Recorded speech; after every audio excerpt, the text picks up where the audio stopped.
কর্মের পথে আলস্য দোষের আকর।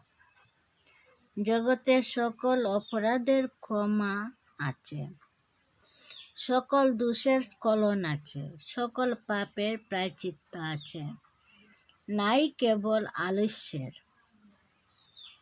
অনলস কর্মী পুরুষ সহস্র হস্তে কর্ম করিয়া লক্ষ প্রতিকূলতার মধ্যেও আপন প্রতিষ্ঠা গড়িয়া লয়, আর অলসের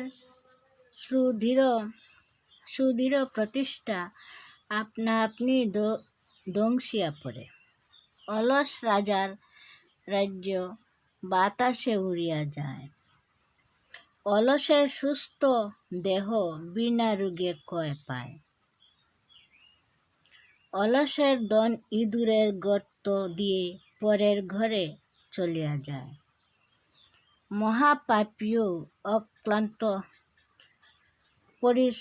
অক্লান্ত কর্মশীলতার প্রভাবে জীবনকে দুঃখমুক্ত করে। অলসের সমৃদ্ধ জীবন দুর্ভাগ্যের প্লাবনে ডুবিয়া যায়।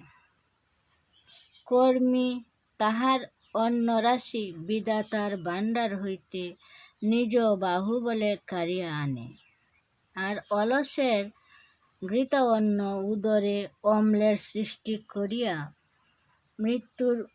মৃত্যুর পথে টানিয়া নেয়।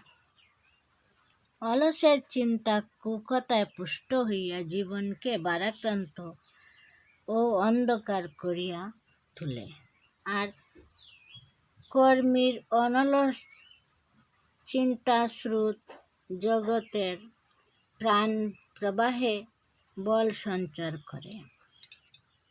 কর্ম রহস্য। দেশের সেবার নামে চেঁচামেচি শোরগোল নয়, দেশের সেবার অর্থ অকপট কাজ।